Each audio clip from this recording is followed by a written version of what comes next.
Venom is a legendary character, and since he's so popular, that means different writers have had chances to try different things with him over the years, which sometimes works and sometimes doesn't. Today, we are going to be talking about some of the cool ones. Hey everyone, what's up? Welcome to Top 10 Nerd. I am your host here, Raph, and today we are going to be talking about the top 10 dark alternate versions of Venom. Now, as always, if you enjoyed this video, hit that like button, and remember to subscribe to Top 10 Nerds so you never miss one nerdy moment. Now, with all that being said, let's dive in. Number 10, Venom 2018. Okay, now before there's a lot of angry comments, just let me explain. In this version of Venom, the symbiote still comes from outer space, but the difference with this version is that, it was not brought by Spider-Man after the events of Secret Wars. The symbiote doesn't even bond with Spider-Man first, it just goes directly with Eddie, because of the Life Foundation. Now, I know a lot of people are mixed on this movie. I'm one of them. The movie itself had a lot of problems, but the one thing that the majority of people agreed on was how cool Venom looked in this movie. Finally, he was brought to screen and he looked comic accurate after, because a lot of the complaints was Spider-Man 3. Now, the movie itself could have been better, but,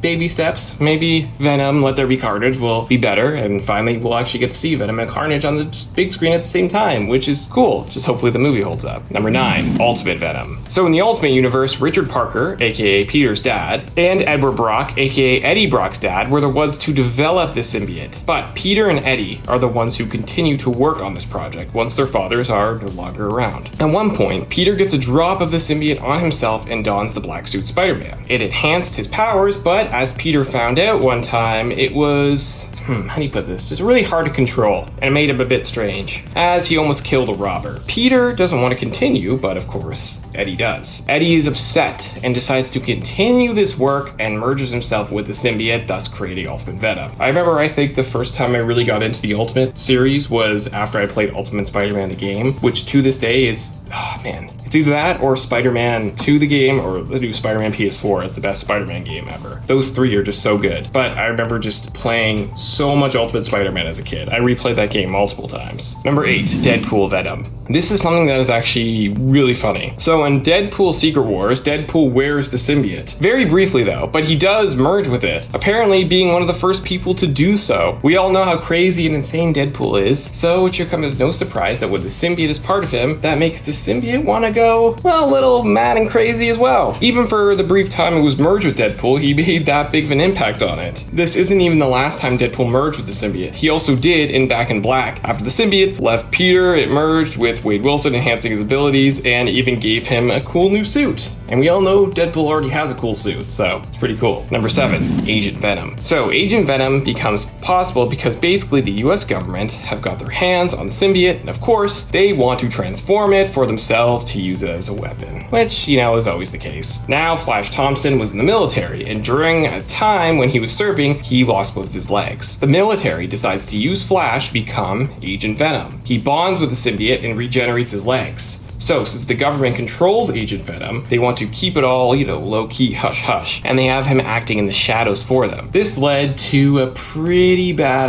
Venom outfit, and a lot of people really want to see Agent Venom be adapted on the screen one day, and think it'd be a nice change of pace since Eddie Brock has been the main point in the movie so far. Have Flash Thompson do it. Hey, come on, he's established, we could make it happen. Number 6, T-Rex Venom. So yes, there has even been a T-Rex Venom. That just blows my mind. This was all in the comic series Old Man Logan, which, the movie Logan was based off of, slightly. So although we didn't see this in the actual film, the Old Man Logan comic series, which, as I just mentioned, it is adapted from, had dinosaurs that appeared from the Savage Land. That's pretty nuts. And to make things even crazier, a T-Rex has the symbiote and is after Logan. I don't know about you guys, but I'd definitely love to see T-Rex Venom on the big screen. Imagine him fighting Hugh Jackman's Wolverine. God, that would have been amazing.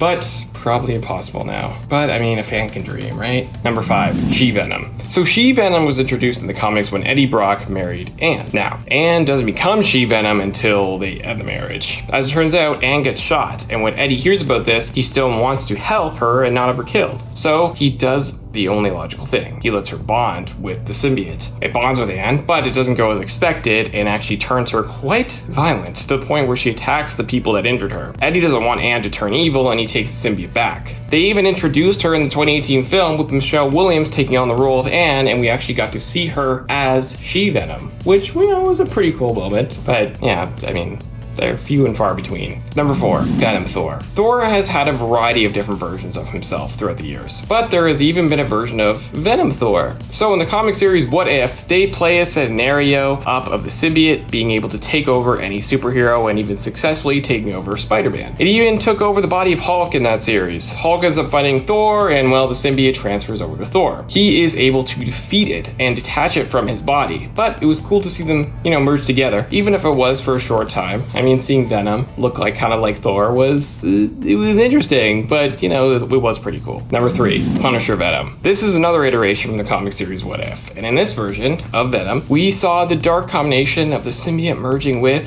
Frank Castle. Yes, if you ever thought about the symbiote merging with the Punisher, you got a glimpse of that in this series with the creation of Punisher Venom. This duo became very dangerous, with the symbiote even being able to create a gun without running out of bullets. Number 2, Hulk Venom. So in the comic series What If, the symbiote attaches to a new host, the Hulk. It's able to take over the Hulk and even make him more powerful than ever before. Being as unpredictable as Hulk can be in general, having the Hulk merged with the symbiote creates a deadly combination. Now, in the series, it wasn't on Hulk for a long duration, but still the fact that we got to witness the two of them bond together was really cool, and also very, very scary. Number 1, Red Hulk Ghost Rider Venom. So this is quite the different version of Venom that we have ever seen, quite frankly. In this version, we get a combination of Red Hulk, Ghost Rider, and of course, Venom, aka Agent Venom at this point. Now, X-23 is in this storyline as well, but isn't part of the merge. Now, you might ask yourself, how did this even happen? Well, it turns out Blackheart, aka Mephisto's son, is trying to merge Hell with Earth. So, in the battle, the only way that they can try and match Blackheart's power is to merge together. So Red Hulk and Ghost Rider merge with the symbiote, creating this ultimate force that is able to become strong enough to defeat Blackheart and his evil plans.